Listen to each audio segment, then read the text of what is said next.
예, 우리 할렐루야 샬롬 하고 우리 함께 인사하는 시간 같습니다. 할렐루야 샬롬 샬롬 샬롬 샬롬 샬롬. 하나님 사랑합니다. 여러분 주 안에서 사랑합니다. 오늘 로마서 9장 19절에서 우리 29절까지 교독했죠. 하나님의 주권, 과연 하나님의 주권은 어떤 것인지 우리 함께 말씀을 강해로 함께 깊이 한번 묵상하는 시간 그리고 은혜를 나누도록 합니다. 로마서 9장에 들어오면서 왜 선택받은 이스라엘에게 메시아를 거부하는가, 왜 메시아를 주려는가 하는 의문을 갖고 있습니다. 로마서 9장 19절에서 24절에 또 다른 반론이 나오죠. 누가 그분의 뜻을 거역하였느냐, 이렇게 얘기하죠. 자네는 애초에 이렇게 빚어졌으니 어떻게 하겠어? 어쩔 수 없잖아. 이대로 지옥에 가야지. 내 책임은 아니야. 모두가 하나님의 책임이야. 이렇게 말할 수 없죠. 아니죠.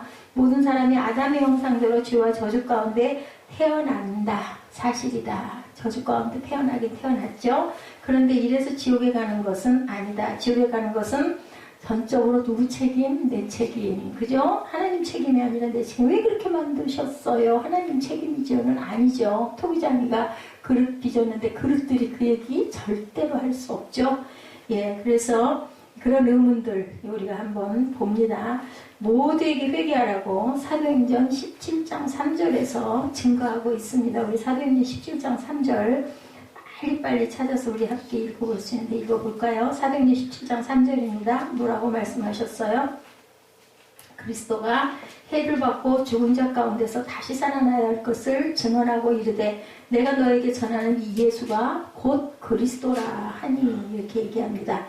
창세전에 이 모든 것이 이렇게 결정된 적이 없다. 지어진 것은 언제? 창세 이후에, 뭘로? 진흙으로 창세 이후에 세상을 만들고 나서 그릇을 창세 이후에 만드셨다. 영원전부터 있었던 것은 아니고 하나님께서 창세 세상을 만들고 나서 그릇도 만드시고 그리고 진흙으로 빚으셨다라는 거죠. 로마서 9장 19절입니다. 혹 내가 내게 말하기를 그러면 하나님이 어찌하여 허물하시느냐, 누가 그 뜻을 대적하느냐 하리니.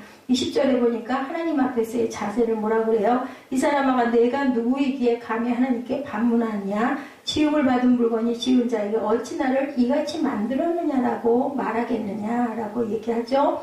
이 사람아 내가 누구이기에. 19절에 혹 네가 내게 말하기를 그러면 하나님이 어찌하여 허물하시느냐, 누가 그 뜻을 대적하느냐 하리니.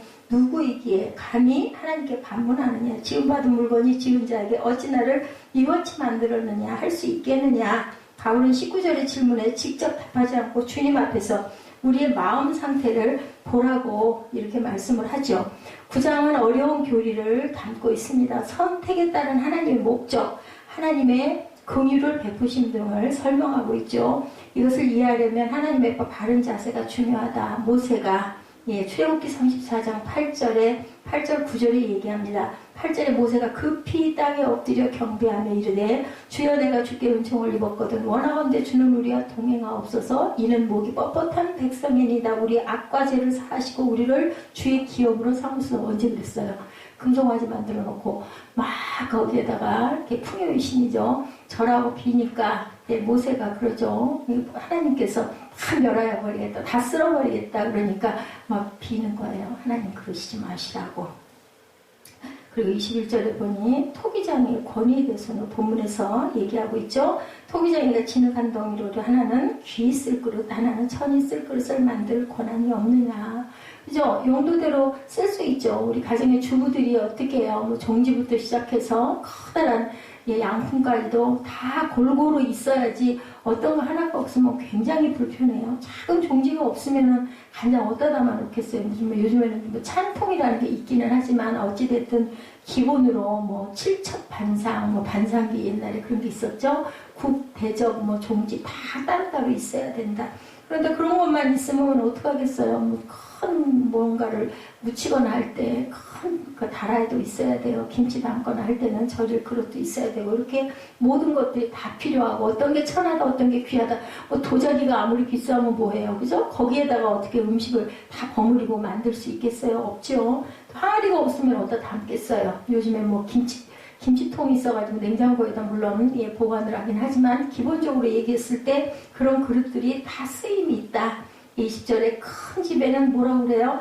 금그릇과 은그릇뿐 아니라 나무그릇과 질그릇도 있어 귀하게 쓰는 것도 있고 디모데후서 2장 20절이에요. 천하게 쓰는 그릇도 있다라고 얘기합니다.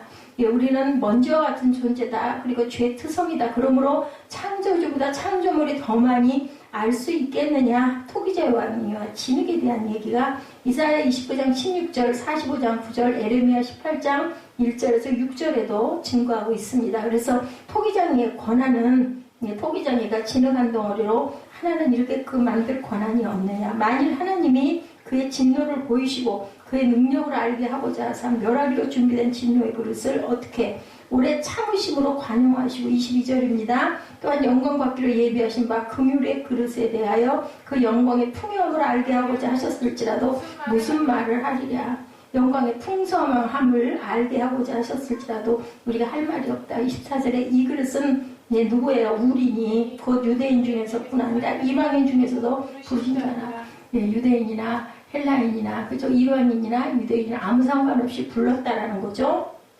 25절에 보니까 호사에 그래도 이르기를 내가 내 백성 아닌 자를 내 백성이라 사랑하지 않는 자를 사랑한 자라 부르리라. 너희는 내 백성이 아니라 한 그곳에서 그들이 살아계신 하나님의 아들이라 일컬음을 아들이라 함과 같으리라. 이렇게 설명하고 있습니다. 예, 망령되고 헛된 말을 버리라고 얘기하죠. 디모데후서 2장 20절에도 보니 16절에 망령되고 헛된 말을 버리라. 그들은 경건하지 아니하며 점점 나아가나니 그들의 말은 악성 종양이 퍼져나간 것 같은데 그 중에 후메네오와 빌레도가 있느니라. 진리의 과연은 그들이 그릇되었도다. 부활이 이미 지나갔다므로 어떤 사람들이 믿음을 무너뜨리느냐. 그러므로 그리스도를 신뢰하여 그분의 피 아래 더러운 것들을 두는 자는 영광의 그릇이 된다. 이 일을 누가 하느냐? 누가 해야 되는? 내가 해야 되는 거예요. 예수님이 하시는 게 아니라 바로 내가. 에레미야서 18장 3, 4절에도 증거합니다. 훼손된 그릇을 자기가 원하는 다른 그릇으로 만들겠다. 내가 토기장이의 집으로 내려가 본즉 그가 농로로 일을 하는데 진흙으로 만든 그릇이 토기장이의 손에서 터짐에 그가 그것으로 자기 의견에 좋은 대로 다른 그릇을 만들더라. 좋은 그릇이 되려면 뭐가 필요해요? 순종이 필요하다. 가장 중요한 게 순종인 것 같아요. 우리의 삶도 그렇고. 제가 그거 조실장 냄새나죠? 조실장 얘기를 이렇게 듣고 오늘 참 은혜를 받고 제 지난날 생각이 똑같이 나더라고요. 하나님께서 네 어쩔래 했는데 믿음으로 그 아이를 낳은 거예요.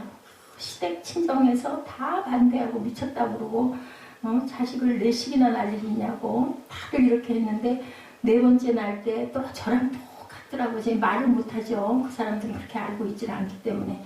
아들이기를 바래서 낳지 않았대요. 하나님이 주셨는데 이거를 이렇게 중간에 없애는 거는 죄라는 생각 때문에 남편도 아예 안 본다고 집 나간다고 해도 대단했어요. 그지? 그런데도 끝까지 아무도 동의하는 사람이 친구로부터 시작해서 그 집이 3대 독자 집안이래요. 근데도 아들 필요 없고 딸만 셋이거든요.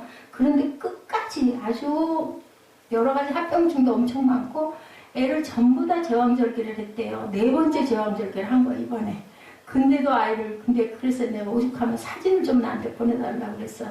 눈에도 넣기도 안 아플 정도로 얼마나 그게 귀하고 이쁠까. 근데 정말 자기가 그 핍박받고 남편한테 무시당하고 시어머니한테 그렇게 심한 박해를 받고 했던 것들이 너무너무 새록새록 막 살아 일어난다고. 그걸 나중에 아이가 크면 꼭 얘기하겠다고 그래서 그렇게 얘기하지는 말라고. 바깥 애 아빠가 애한테 어떠니까 너무 이뻐한대요.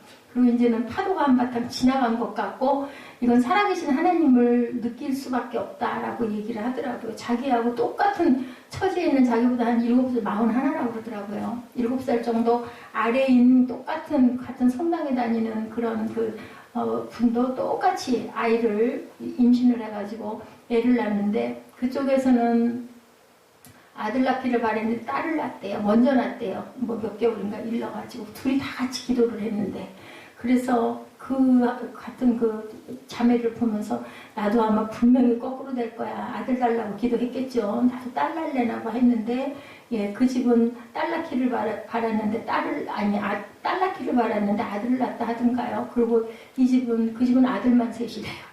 그랬는데 딸을 낳기를 바랐는데 또 아들을 낳고, 이 집은 아들 낳기를 바랐는데 정말 아들을 주신 거예요. 그 애가 얼마나 귀하겠냐고. 막내가 초등학교 3학년이니까 4학년인데, 예, 그래가지고 정말 아이도 늦게 낳은 거잖아요. 근데 그 아이를 그렇게 낳고는 정말 너무너무 하나님께 감사했다라는 얘기를 하더라고요. 정말 마음에 막 뭉클뭉클 느껴지더라고요. 요즘에는 애만 뭐 하나를 낳든 둘을 낳든 아이만 낳으면 나라에서 한 달에 20만 원씩 준대요. 그래서 와, 분유값은 되겠다 그랬더니 그거 가지고 애를 낳겠냐고 그 얘기를 하면서 오늘 정말 오랜만에 함께 얼굴 보고 1년 만이죠. 작년 12월 1일 날 그 휴가를 받았다고 그러더라고요. 그래가지고 오늘 나왔대요. 나는 모르고 갔는데, 언제 나왔는지도 모르고 갔는데 그 얘기를 하면서 하나님의 그 은혜가 너무 감사하다. 마음밭을 보시는 거예요. 네가 아들을 낳기 위해서 네 번째 또 낳는 거냐. 그게 아니라 그 마음으로 하나님이 주신 생명을 내가 절대로 없앨 수가 없다 해서 낳았다라는 그것을 마음을 보시지 않았을까 하는 마음이, 그리고 살아계신 하나님이라는 생각이 난다고, 정말 살아계신 하나님이라는 얘기를 하면서 함께 너무너무 반가워했어요. 얼마나 귀할까 그 아이가. 애 꼴 안 본다 하던 시어머니가 아이를 길러준다고 그래가지고 애를 거기다 갖다 맡겼다가 애가 밤낮으로 아이가 안아달라고 놀자니까 그 엄마가 얼마나 힘들겠어요, 시어머니가. 그래서 그냥 아이를 다시 데려오고, 예, 제가 모시러 다닐 테니까 어머니가 저희 집으로 오세요 그래가지고 와서 그렇게 해서 아이를 봐주신다고. 애를 맡기고 나오니까 또 너무 좋다고 그러더라고요. 애가 보고 싶긴 하지만 하루 종일 그건 혼자는 죽어도 못하는데, 해방돼서 나왔다가 또 저녁 되면 막 달려가서 아이를 보는 기쁨이 너무 크다고 너무 기뻐했어요, 함께. 그래서 참 하나님은 중심을 보시는구나. 저도 그랬거든요. 저도 정말 뭐 그거 유선시키라는 얘기들 엄청 많이 했는데도 딸 낳게 생겼잖아, 잘못하면. 근데도 그거는 아니겠다 싶어서 낳았는데 하나님께서는 중심을 보시는구나라는 마음이 오더라고요. 예레미야 18장 3, 4절이죠. 내가 토기장의 집으로 내려가서 본즉 그가 농로로 일을 하는데 진흙으로 만든 그릇이 토기장의 손에서 터짐에 그가 그것으로 자기 의견에 좋은 대로 다른 그릇을 만들더라. 좋은 그릇이 되려면 뭐가 필요하다. 우리가 순종 얘기하다 그 얘기했죠. 순종이 필요하다. 예레미야 18장 7, 8절이죠. 내가 어느 민족이나 국가를 뽑거나 부수거나 멸하려 할 때 만일 내가 말한 그 민족이 그의 악에서 돌이키면 내가 그에게 내려오기서 생각했던 재앙에 대하여 뜻을 돌이키겠다. 내리기로 했던 재앙에 대해서 뜻을 돌이키겠다. 뭐 했을 때, 명령할 때 악에서 돌이키면, 악한 마음을 먹지 않으면, 생명을 살리려고 하면 그 죄에서도 돌이키겠다. 누가 그랬어요? 요나가 그 박넝쿨 사건 여러분들 아시죠? 니느웨가 그렇게 악을 저질렀지만 모두 다 통회자복하니까는 하나님께서 그 성을 멸하지 않으시죠? 요나는 그게 너무너무 화가 났지만 박넝쿨이 햇빛을 가려주니까 얼마나 좋았어요.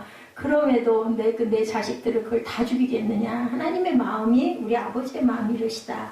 에레미야에서는 반대가 이루어져요. 9절 10절에 보면 내가 어느 민족이나 국가를 건설하거나 심으려 할 때 만일 그들이 나보기에 악한 것을 행하여 내 목소리를 청종하지 아니하면 내가 그에게 유익하게 하리라고 한 복에 대하여 뜻을 돌이키리라. 거꾸로. 그죠? 예, 그것을 내 목소리를 듣지 아니하면 그들에게 좋은 것을 주려고 했던 것도 돌이켜버리겠다. 하나님이 우리를 그릇으로 만들 때 우리도 거기에 참여해야 된다. 그러므로 왜 이렇게 나를 만들었어? 라고 말할 그릇은 없다. 순종해야 된다는 거죠. 그릇의 용도대로 내가 내 쓰일 곳을 알았으면 그대로 감사하고 순종할 줄 알아야 된다. 22절에 보니까 진노의 그릇들에 대한 얘기를 계속해서 합니다. 만일 하나님이 그의 진노를 보이시고 그의 능력을 알게 하고자 하사 멸하기로 준비된 진노의 그릇을 오래 참으심으로 관용하였다라고 말씀하고 있습니다. 22절에 만일 하나님이 그의 진노를 보이시고 그의 능력을 알게 하고자 하사 멸하기로 준비된 진노의 그릇을 오래 참으심으로 관용하시고 또한 영광 받기로 예비하신 바 긍휼의 그릇에 대하여 그 영광의 풍성함을 알게 하고자 하셨을지라도 무슨 말을 하겠느냐.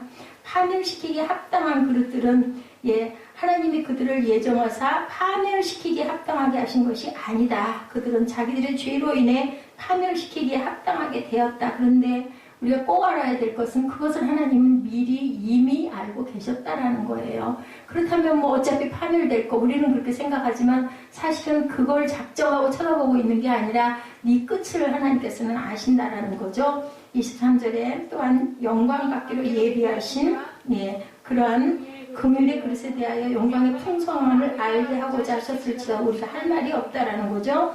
그런 그릇들과는 다르다. 멸하기로 준비된 진노의 그릇을 오래 참으심으로 관용하셨다. 마태복음 25장에 뭐가 나와요? 양과 염소, 구원받을 자와 멸망받을 자. 그죠? 34절에 보니 너희를 위하여 예비된 왕국이 있다. 마태복음 25장 34절이죠. 그때 임금이 오른편에 있는 자들에게 이르되 내 아버지께 복받을 자들이여 나와 창세로부터 너희를 위하여 예비된 나라를 뭐해라 상속받으라 라고 얘기하고 있습니다. 염소는 뭐예요? 41절에 뭐라고 말했나 우리 한번 읽어보죠. 마귀와 그의 천사들을 위하여 마태복음입니다. 마태복음 25장 41절 마귀와 그의 천사들을 위하여 예비된 영존하는 불. 또 왼편에 있는 자들에게 이르시되 저주를 받은 자들아 나를 떠나 마귀와 그 사자들을 위하여 예비된 영원한 불에 들어가라. 그래서 양과 염소는 이렇게 반대된 의미를 갖고 있다. 그리고 금율의 그릇들에 대해서도 얘기하죠. 24절에 본문입니다. 이 그릇은 우린이 곧 유대인 중에서뿐 아니라 이방인 중에서도 부르신 자니라. 왜 불쌍히 여기셔서 금율에서 부르셨다라는 뜻을 갖고 있어요. 바울 시대의 교회는 이방인과 유대인 중에 부르심을 받은 자들이 어떻게 돼 있다? 섞여 있다. 구약은 유대인 중심이고 신약은 초기에는 유대인 중심이다가 나중에는 이방인 중심으로 바뀌죠. 유대인들이 선민이라면 왜 이런 일이 생길까? 그 답은 이 시대에는 하나님의 교회를 부르시고 있어요. 하나님의 경륜의 변화에서 교회는 이방인과 유대인의 구분이 없다고 골로새서 3장 10절에서 11절에 증거합니다. 새 사람을 입었으니 이는 자기를 창조하신 이의 형상을 따라 지식에까지 새롭게 하심을 입은 자니라. 이렇게 증거합니다. 골로새서 3장 10절에 11절에 거기에는 헬라인이나 유대인이나 할레파나 무할레파나 야만인이나 스구디아인이나 종이나 자유인이 차별이 있을 수 없나니 오직 그리스도는 만유시오 만유 안에 계시느니라. 그리고 이제 교회 시대가 도래하죠. 세 부류의 사람들이 고린도전서 10장 32절에서 33절에 나타납니다. 그리고 25, 6절에도 24절에 이방인들에 대해서 증거합니다. 뭐라고 증거하고 있는지 우리 한번 보죠. 본문 25절 호세아의 길을 그래도 이르기를 내가 내 백성 아닌 자를 내 백성이라 사랑하지 아니한 자를 사랑한 자라 부르리라. 너희는 내 백성이 아니라 한 그곳에 그들이 살아 계신 하나님의 아들이라 일컬음을 받으리라 함과 같으리라 라고 이렇게 증거하고 있죠. 그래서 호세아 1장 9절에서 10절은 26절에 대한 증거를 얘기하고 있고 그리고 또한 호세아 2장 23절은 25절에 대한 그러한 해석을 하고 있다. 그리고 27절에서 29절까지의 본문에는 24절에 유대인들에 대한 설명을 하고 있죠. 27절 본문을 보니까 17절에 뭐라고 해요? 또 이사야가 이스라엘에 관하여 외치되 이스라엘 자손들의 수가 비록 바다의 모래 같을지라도 남은 자만 구원을 받으리니 주께서 땅에서 이 말씀을 이루고 속히 시행하시리라 하셨느니라. 또한 이사야가 미리 말한 바 만일 만군의 주께서 우리에게 씨를 남겨두지 아니하셨더라면 우리가 소돔과 같이 되고 고모라와 같았으리라 함과 같으리라. 씨를 남겨두시지 않으면 다 멸망받을 것이란 뜻이죠. 소돔과 고모라는 멸망받았으니까. 왜 유대인들은 소수만 그리스도를 믿었을까? 왜 그들이 하나님의 백성이 되지 않았을까? 바울의 중점은 소수의 유대인 남은 자만 구원을 받는다라는 얘기를 하고 있습니다. 하나님의 이스라엘은 로마서 9장 6절에 증거합니다. 그러나 하나님의 말씀이 폐하진 것 같지 않도다. 이스라엘에게서 난 그들이 다 이스라엘이 아니요. 그죠? 11장 5절에도 그런즉 이와 같이 지금도 은혜로 택하심을 따라 남은 자가 있느니라 라고 증거합니다.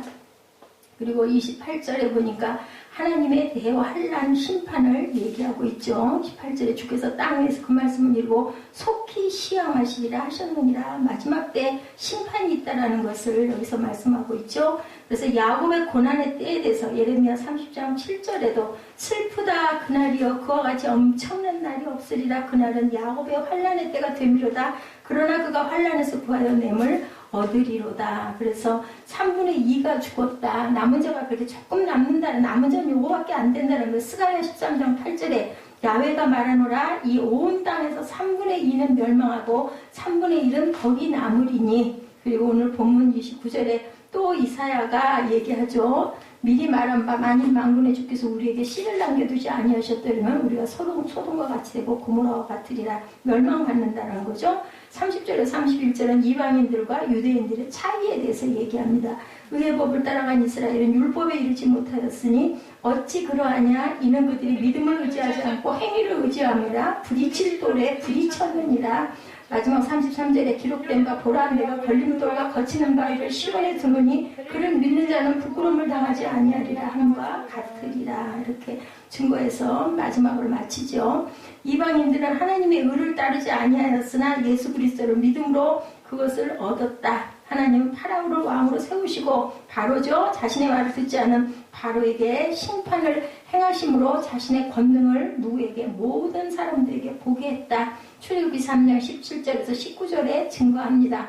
내가 말하였거니와 내가 너희를 애굽의 고난 중에서 인도하여 내어 적과 꿀이 흐르는 땅 곧 가나안 족속, 헷 족속, 아모리 족속, 브리스 족속, 히위 족속, 여부스 족속의 땅으로 올라가게 하리라 하셨다 하면 그들이 내 말을 들으리니 너는 그들의 장로들과 함께 애굽 왕에게 이르기를 히브리 사람의 하나님 야훼께서 우리에게 임하셨은즉 우리가 우리 하나님 야훼께 제사를 드리려 하오니 사흘길 중 광야로 가도록 허락하소서 하라. 19절에 내가 아노니 강한 손으로 치기 전에는 애굽 왕이 너희가 가도록 허락하지 아니하다가 그러면 하나님이 이렇게 하시는 것에 대해서 그분은 불의하다고 할 수 있겠느냐, 그죠? 욥이 고백합니다. 욥기 42장 3절과 6절입니다. 무지한 말로 이치를 가리는 자가 누구니까 나는 깨달지도 못한 일을 말하였고 스스로 알 수도 없고 헤아리기도 어려운 일을 말하였나이다. 6절에 그러므로 내가 스스로 거두어드리고 티끌과 제 가운데 회개하나이다. 그죠? 요점은 하나님이 이 일을 하시는 것은 이미 예언된 것을 성취하는 것이다. 하나님은 정말 대단하신 거죠. 너무나 다 잘 알고 계신다. 우리는 모르고 가니까 제가 오늘도 그런 얘기를 했어요. 이런 일들이 오늘 이렇게 있으리라고 알면 누가 이 길을 왔겠냐. 정말 안 오죠. 근데 또 기가 막힌 건 그럼 너 옛날로 돌아갈래? 만약에 하나님이 해주시겠다고 물어보시면 저는 그거는 안 하겠다고 할 것 같다는 거죠. 그럼 결론은 뭐예요? 은혜다. 하나님의 은혜로 내가 이 자리에 있고 이 길이 그래도 그 다 좋은 건 없어요. 이 길이 그래도 나는 좋사온이라는 대답이 나오는 건 은혜죠. 아니면은 그저 후회되고 막 원망되고 돌아가고 싶고 내가 어쩌다 이렇게 됐어 막 울고불고 할 건데 그래도 너 선택해 그럼 갈래? 하고 물어보시면 아니요 여기가 좋사옵니다. 예, 이런 마음이 든다. 오늘 참 그런 마음이 많이 들더라고요. 아유 감당 못해 나는. 아들 때문에도 엄청 힘들고 시끄러웠을 것이고 그 맨날 분란이 일어났을 거고 차라리 이게 낫지. 그죠? 유대인들은 하나님의 의를 따랐으나 율법으로 얻으려 하였으므로 얻지 못하였다고 로마서 10장 3절에 증거합니다. 하나님의 의를 모르고 자기 의를 세우려고 힘써 하나님의 의에 복종하지 아니하였느니라. 누가? 유대인들이. 은혜에 의한 의와 법에 의한 의는 유대인들은 이방인들이 자기들 기준으로 와야 구원을 받을 줄 생각하죠. 하지만 사실 그들은 이방인들의 수준으로 내려와야 했다. 행위가 아니라 믿음이라는 거죠. 한마디로 얘기해서 유대인들은 행위를 굉장히 강조하죠. 행위가 뭐예요? 율법, 율례 지키는 거. 근데 우리가 갈라디아에서 너무 잘 알죠. 그렇게 되는 건 결국은 죽음인 거죠. 그것은 심판밖에 없다. 왜냐하면 우리는 율법을 다 지킬 수 없기 때문에. 그죠? 그래서 로마서 3장 22절에 예수 그리스도를 믿음으로 말미암아 모든 믿는 자에게 미치는 하나님의 의인이 차별이 없느니라. 모든 사람이 죄를 범하였음에 하나님의 영광에 이르지 못했다. 죄를 범했는데 어떻게 하나님의 영광에 이르겠어요. 근데 뭘로? 하나님께서 은혜로 우리에게 그것을 하나님의 영광을 바라보게 해주셨다는 거죠. 유대인들의 모든 특권이 오히려 그리스도를 대체해버렸다는 거예요. 자, 인천에서 런던으로 가려는 사람들을 보면 많은 이들이 인천 부두에서 점프해서 가려고 노력을 해도 100% 실패한다는 거죠. 그러니까 우리가 아무리 기를 쓰고 애를 써도 절대로 할 수 없는 건 할 수 없다. 우리가 할 수 없을 때 누가 일하신다? 하나님께서 일하신다라는 걸 우리는 꼭 알아야 된다는 거죠. 많은 이들이 인천 부두에서 아무리 노력해도 실패하는데 이방인은 거기서 유대인을 바라보다가 우연히 거기 정박된 배에 올라가죠. 그런데 그 배가 떠나 런던으로 가요. 그는 배 때문에 가게 됐어요. 점프가 아니라 이 배가 바로 그리스도다. 그 배에 올랐을 때 배는 그냥 내가 원하는 항구에 딱 데려다 준다는 거죠. 아까 그 아기 낳는 얘기 했잖아요. 하나님은 중심을 보시는 하나님이다.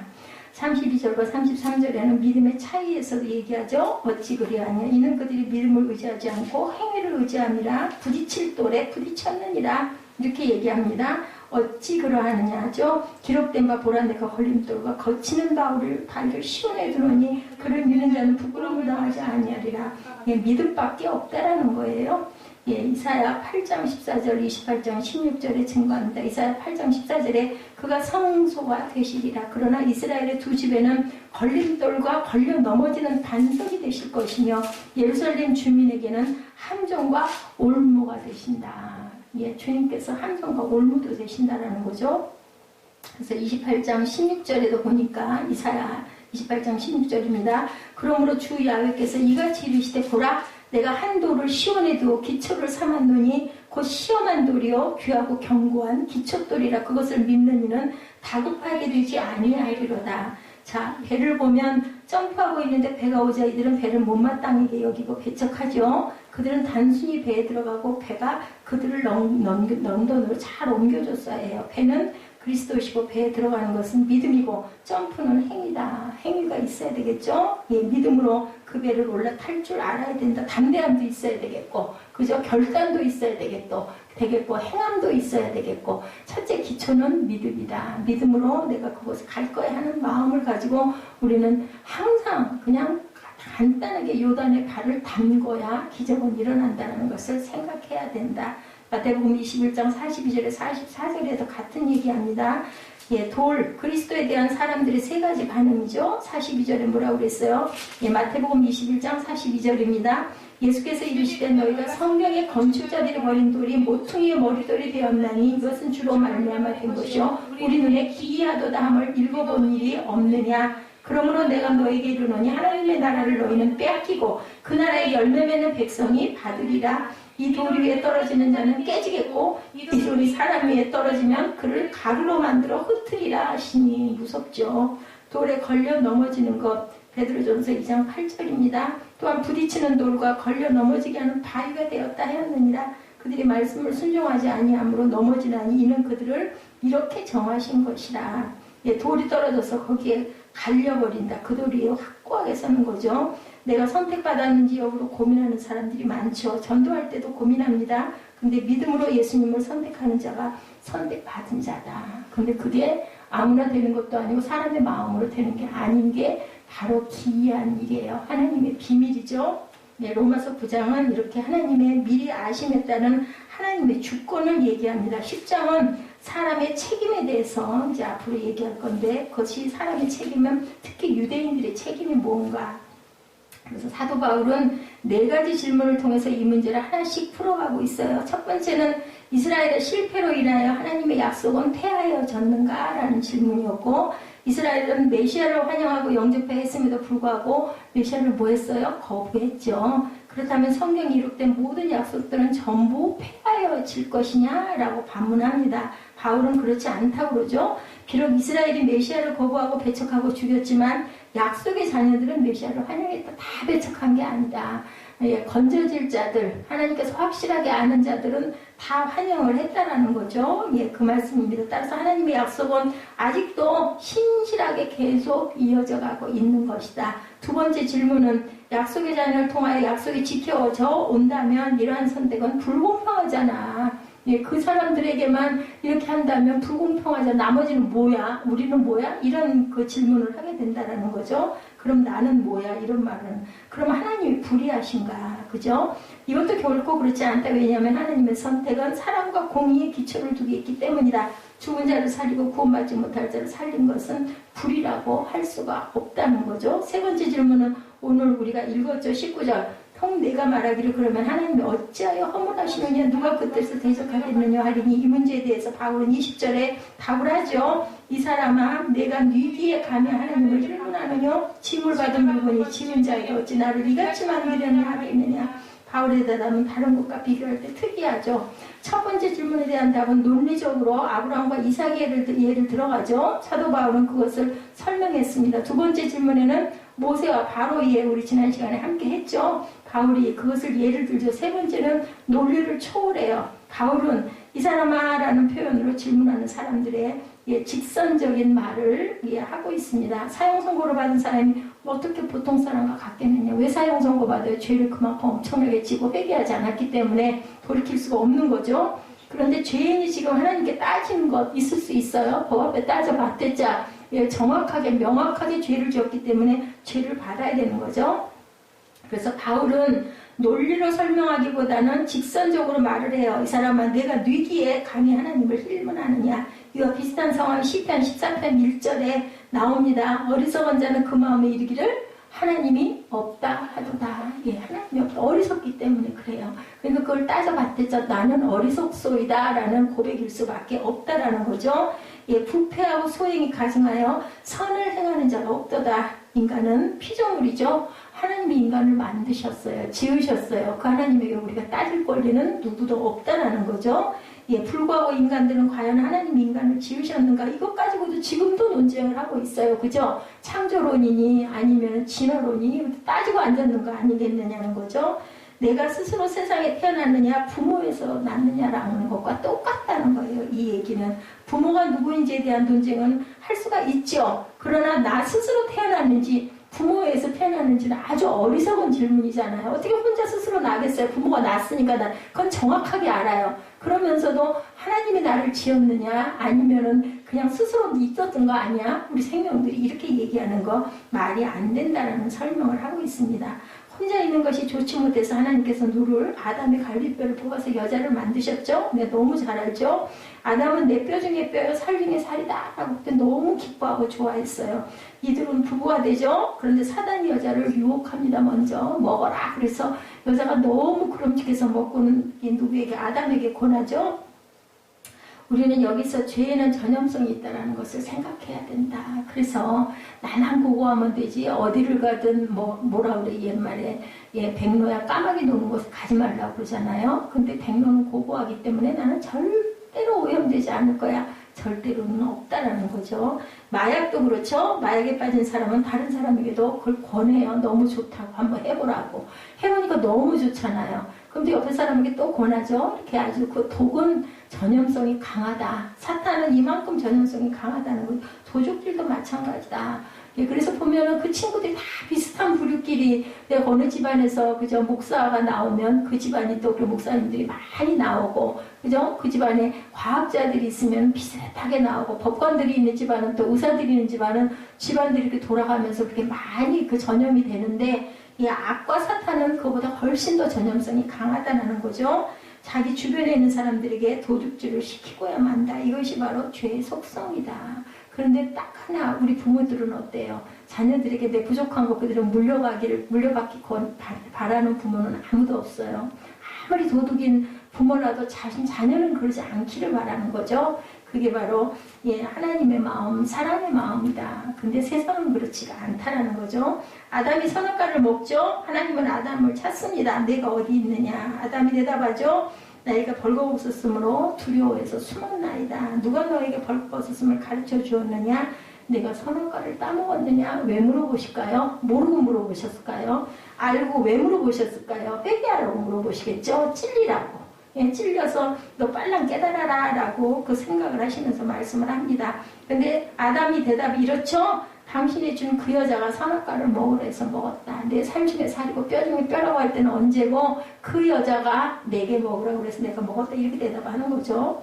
선악과를 먹은 것도 분명한데 이것은 누구 때문이다? 내 탓이 아니라 여자 때문입니다. 이거는 회개가 아닌 거예요. 그죠? 핑계함이 있기 때문에. 하나님이 주신 것 아닙니까? 결국은 누구 책임입니다. 하나님 책임이잖아요. 이렇게 얘기하는 것과 같다.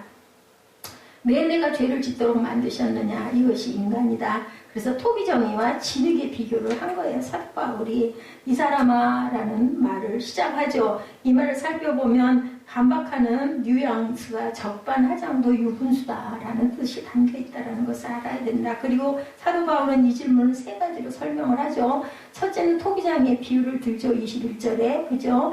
여기서 토기장에는 하나님을 토기는 인간을 뜻하는 거죠. 우리가 알죠. 너무 잘 알죠. 인간은 뭐예요? 흙이에요. 그죠? 하나님께서 흙으로 빚고 코에 생기를 불어넣으셔서 인간을 만드셨는데 우리는 죽으면 육체는 진짜로 흙으로 돌아가죠. 한 먼지밖에 남는 게 없습니다. 토기장이는 진흙을 잘 반죽해서 자신이 원하는 그릇을 만들죠. 그릇을 만들 때 똑같이 만들지 않아요. 예, 뭐 우리 그 손편 빚을 때 그러죠. 나중에 지루해지면 어떻게 해요? 뭐 이것도 만들고 저것도 만들고 이상한 모양들 막 만들어 놓는 것처럼 하나님은 그보다 훨씬 더 다양하게 똑같은 아이가 하나도 없이 하나님께서는 너무 기적적으로 우리를 만드셨다. 그렇기 때문에 또 가치가 소중하고 그렇기 때문에 각자가 다 다르게 쓰일 곳이 다 있다는 거죠. 다르기 때문에 똑같은 그릇들은 똑같은 기능을 하는데 아니죠. 똑같은 자는 쌍둥이도 다르다고 그러죠. 그렇게 다르게 만드셨다. 그래서 어떤 것은 귀 쓰는 그릇, 어떤 것은 막 쓰는 그릇, 어떤 것은 밖에서 쓰는 그릇, 어떤 것은 안에서, 어떤 것은 정말 고까지만 진열장 안에 가만히 모셔놓고 조명밖에 만들어 놓는 그런 그릇들도 있다. 이것은 누구 마음이다? 토기장의 마음이다. 이건 마치 예술작품이 예술가에게 왜 나를 이렇게 만들었느냐고 할 수 없는 것과 마찬가지다라는 뜻입니다. 왜 내게 이런 색을 칠했느냐라고 예술가에게 따질 수가 없다. 그는 아름다운 작품을 만들려니까 그 도자기에는 이 색깔을 입혀야지라는 뜻을 가지고 있다는 거죠. 왜 그럴까요? 하나님께서는 너무 세상의 모든 것을 다 알고 계시기 때문에 그래야 너는 어울려인 거죠. 인간은 과연 뭘까? 하나님 마음대로 하는 장난감은 아닐까? 아니죠. 그렇지 않죠. 하나님의 주권은 인간의 인권을 무시하고 하나님의 뜻이 우리의 뜻과 다르고 하나님의 깊이와 높이를 우리는 절대로 깨달아 헤아려 알 수 없는 것이기 때문이다. 그렇다면 인간은 불필요한 존재일까? 소나 돼지나 물건과 같은 존재일까? 하나님의 주권은 인간의 인권을 무시하는 게 아니죠. 그렇지 않죠. 왜냐하면 우리의 토기장이신 하나님은 실수가 없으신 분이고 우리를 사랑하셔서 세상을 만들어 주셨기 때문에 절대로 그렇지 않다. 정말 대단치 않은 우리가 자녀들에게 향하는 마음도 그런데 하나님의 마음은 어떻겠어요? 항상 생각해보면 내가 내 자녀에게 어떤 마음을 품었나를 생각해보면 꼭 알 수 있죠. 절대로 우리에게 해를 끼치거나 실수를 하거나 잘못을 저지르는 분이 아니다. 그래서 여기에 우리의 구원이 안심의 마음이 있어야 된다. 그러니까 믿어야 되는 거죠. 자식이 부모를 믿어요. 왜냐하면 야단을 치고 매를 종아리를 때려줘도 엄마가 아빠가 나를 사랑해서 그래 라고 그것을 깨달아 알고 사랑을 받은 자녀는 절대로 빗나가지를 않죠. 하나님의 주권이 영원하고 독특하고 너무 크기 때문에 내가 하나님 안에 있을 때 나의 자유와 인간됨과 구원이 완전히 보장된다는 것을 누구는 지혜로운 자는 믿어요. 지혜롭지 못한 자는 내가 왜 이래? 내가 왜 이렇게 만들어져? 나는 왜 이럴까? 하고 그것에 대해서 한탄을 하고 원망을 하고 불만을 합니다. 하나님의 주권은 나를 불편하게 절대 하지 않으신다. 하나님의 사랑은 나를 절대로 제한하지 않으신다. 하나님은 죄에 대해서는 여지없이 심판을 하시지만 죄를 용납하지 않으시지만 우리들이 하나님의 자녀가 아닐 때는 하나님의 주권이 무섭지만 하나님의 자녀가 되면 그죠? 내 부모가 나를 사랑한다는 걸 정말 알면 안 무섭죠? 그래서 우리 아들이 그런 것 같아요. 나는 속이 상해가지고 화가 나가지고 얘기를 하는데 나중에 와가지고 한다는 소리가 엄마는 가끔 가다 보면 너무 귀여워요. 이 얘기를 해서 나가지고 기함을 할 뻔했어요. 열받아가지고 막 화가 나가지고 펄펄 뛰는데 절대로 목소리 톤하도 안 바뀌어.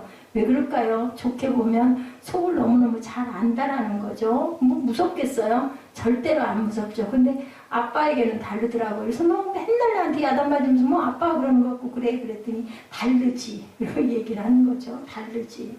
그래요. 하나님은 나를 함부로 만든 것이 아니라 꼭 필요하게 만드시는 토기장이시라는 것을 믿고 나가시는 저와 여러분 되시기 바랍니다.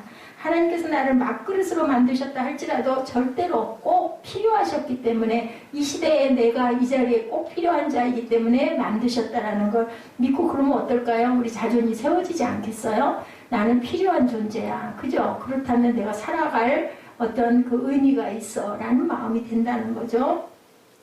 실수로 만드시지도 않고 실수로 천한 그릇을 만드신 게 아니다.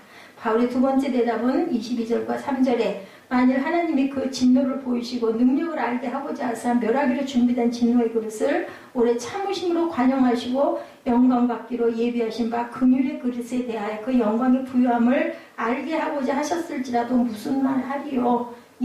멸하기로 준비된 진노의 그릇과 영광 받기로 예비하신 바 긍휼의 그릇이라는 일이죠. 말이죠. 여전히 토기장의 그릇의 비유. 그릇에 대해서 사도 바울은 24절에 답합니다. 이 그릇은 우리다. 곧 유대인 중에서뿐 아니라 이방인 중에서 부르신 자니라.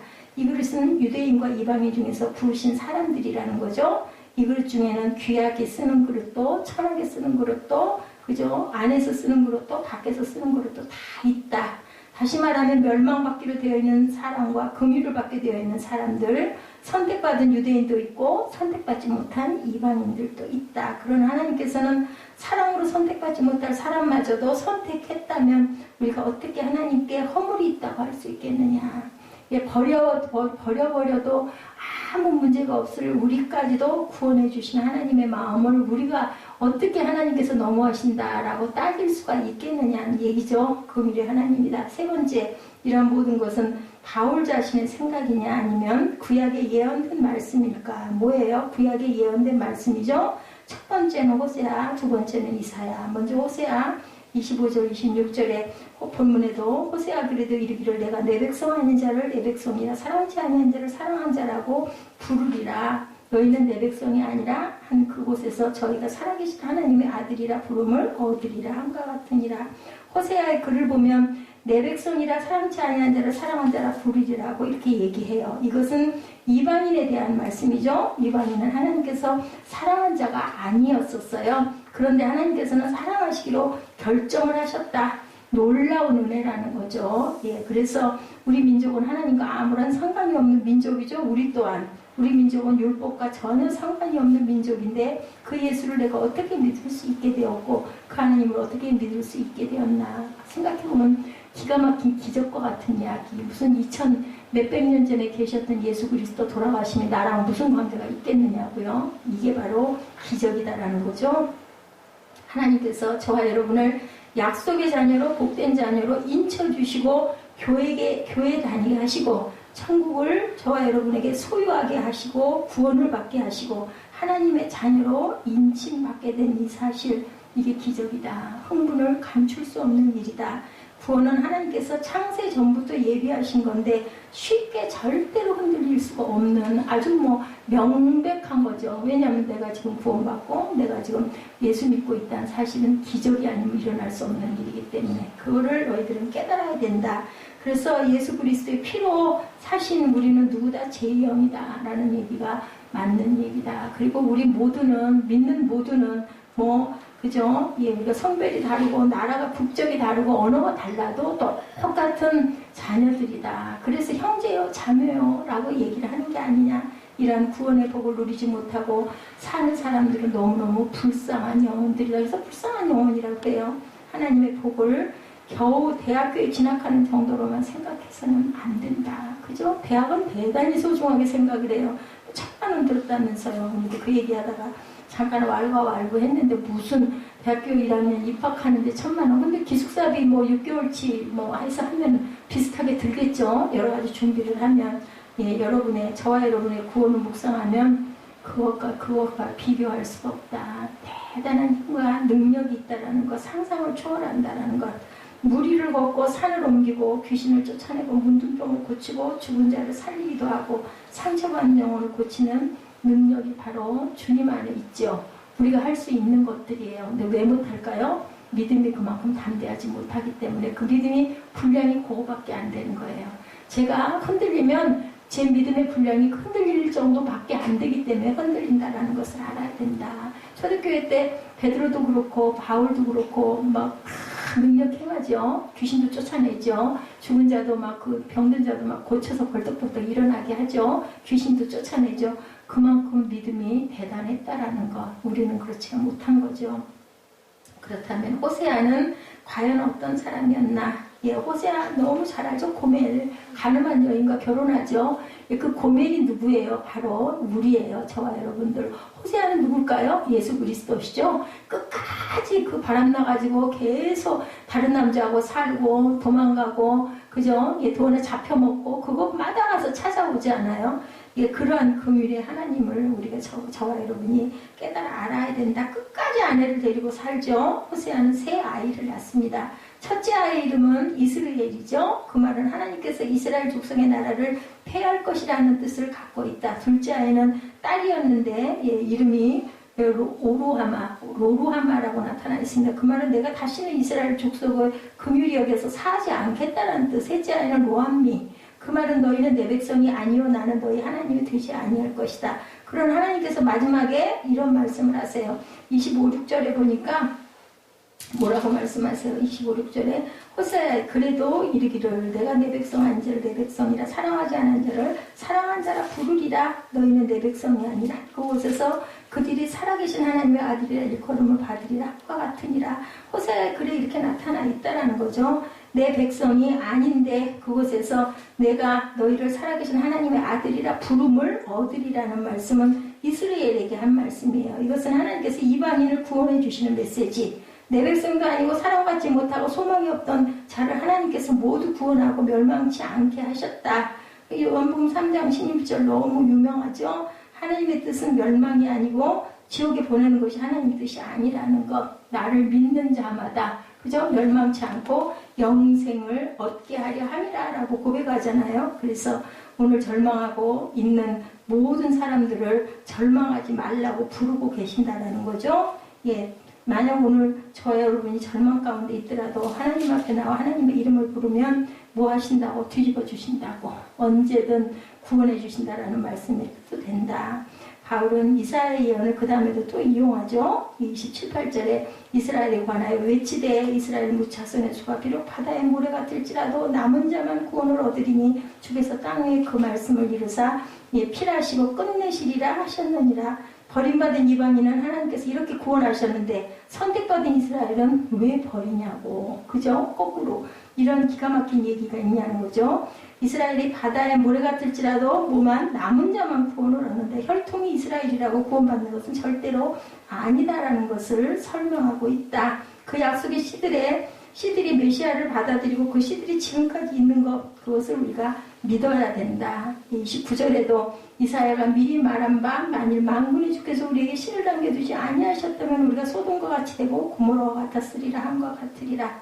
하나님께서 이스라엘에게 약속의 씨를 남겨두지 않았다면 소돔과 고모라처럼 유황불에 멸망을 했을 것이다. 우리나라도 마찬가지죠. 말할 것도 없겠죠. 근데 어땠어요? 지금 우리 살아가는 거. 예, 축복된 민족이에요. 저와 여러분 정말 정말 축복을 받은 거예요. 정말 아주 대단한 거예요. 저는 생각을 해보면 어떻게 60년 동안 전쟁이 없이 이렇게 잘 살아서 여기까지 올 수 있었을까? 기적이다. 이것도 하나님의 사랑이죠. 우리를 절대로 버리지 아니하시고 뭐라고 말씀하셨다고? 내 백성이다. 아까 호세아의 글처럼 망할 자인데 그를 내가 그렇게 하지 않겠다라고 말씀을 하신 그 은혜 속에 저와 여러분이 있다. 내가 너를 사랑한다 라고 말씀하신 거예요. 하나님은 우리를 위해서 예수 그리스도를 보내시고 우리를 구원하여 주셔서 하나님의 자녀가 되게 하셨다.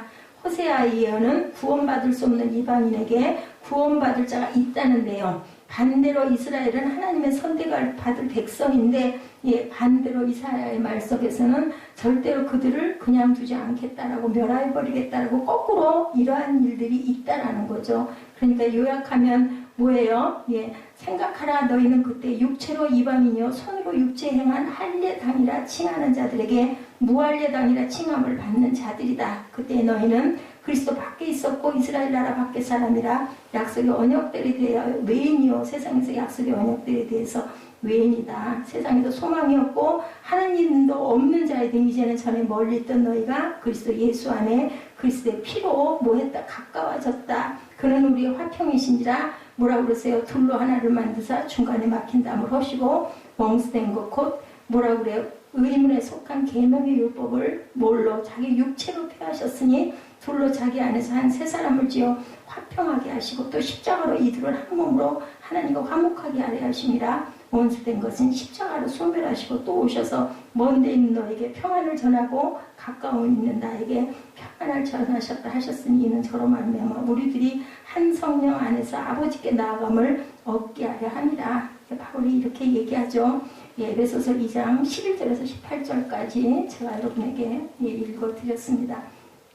19절부터 마지막까지를 보면 이제부터 너희는 외인도 아니고 선도 아니고 오직 성도들과 동일한 시민이요 하나님의 권속이라. 너희는 사도들과 선지자들의 터 위에 세우심을 입은 자라. 뭐예요? 선택받은 자들이라는 거예요. 누가? 저와 여러분이. 그리스도 예수께서 친히 뭐가 되셨다고요? 모퉁이 돌이 되셨느니라. 그의 안에서 건물마다 서로 연결하여 주고 성전이 되어가게 하셨다. 너희도 성령 안에서 하나님의 거하실 처소가 되기 위하여 예수 안에서 어떻게 함께 지어가고 있는 것이다. 이게 바로 구원이라는 거죠. 우리가 받은 구원이 얼마나 깊고 복된 것인가를 생각할 줄 아는 그러한 저와 여러분들이 되시라고 하나님께서 오늘 이렇게 말씀을 합니다.